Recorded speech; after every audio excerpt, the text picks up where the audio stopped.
Salam alaikum, l'île au trésor.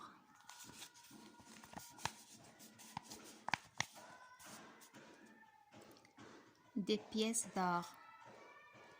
Inde remonte dans un nuage de sang, puis disparaît de nouveau.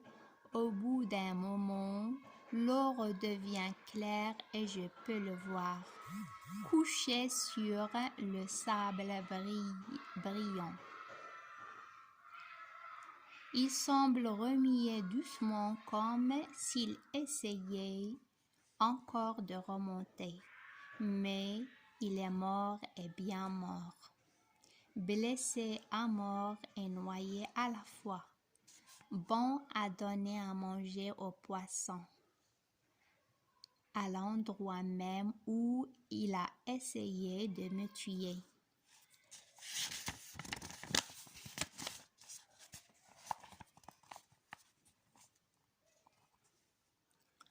Je me sens malade.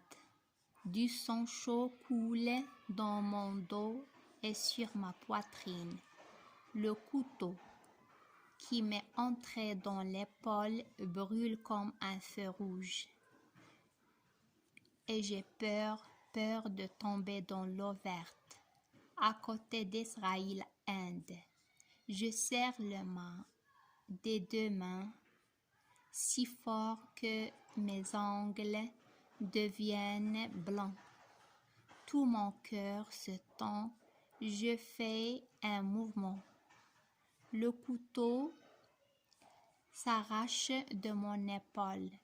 Je saigne plus fort, mais je suis libre. Je descends sur le pont et pense ma blessure. Elle n'est pas très profonde et ne m'empêche pas de remuer le bras. Je regarde autour de moi. Je me sens chez moi et je pense qu'il serait bon de nettoyer le navire. Je prends Debrian par les épaules et le jette à la mer comme un sac de grains. Le chapeau rouge remonte seul sur l'eau. En dessous, la tête de l'homme se place sur les genoux d'Israël, Inde. Des poissons rouges et bleus nagent au-dessus des deux morts. Je suis maintenant seul à bord. Le soleil se couche. Les bois autour de la baie deviennent sombres. Il fait frais. J'attrape une corde et je me laisse tomber doucement à la mer.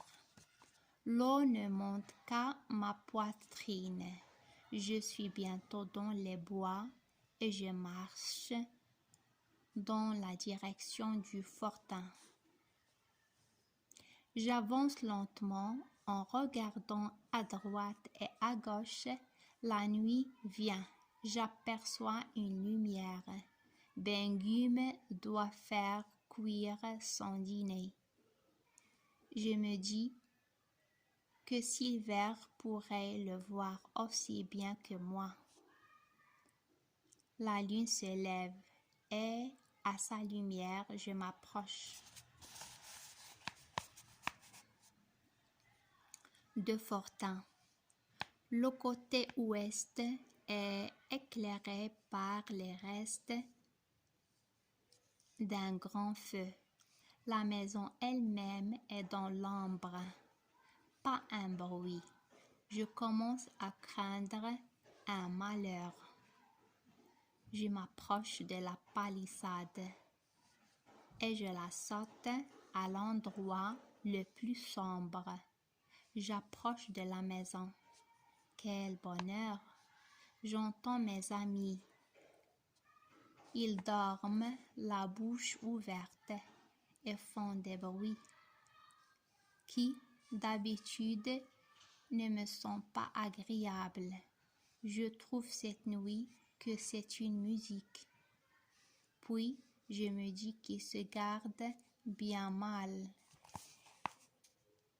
Ils seraient tout morts si les hommes de Silver étaient venus.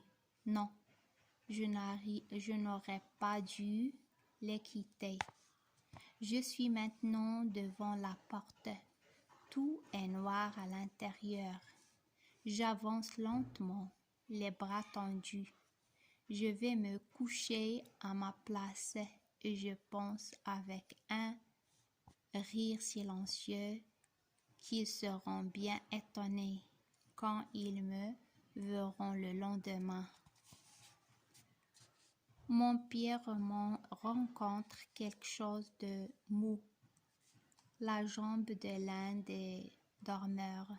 L'homme se retourne sans se réveiller, mais une voix forte crie et répète sans s'arrêter. Des pièces d'or, des pièces d'or. Pas de doute, c'est Capitaine Flint, le perroquet de Silver, meilleur gardien que les hommes à ses cris. Les dormeurs sautent sur leurs pieds.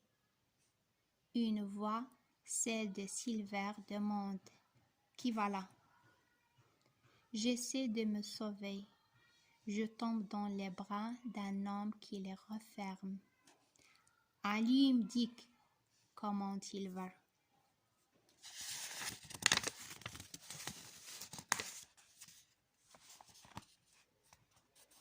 Et à la prochaine, Inch'Allah. Salam alaikum wa rahmatullahi wa barakatuh.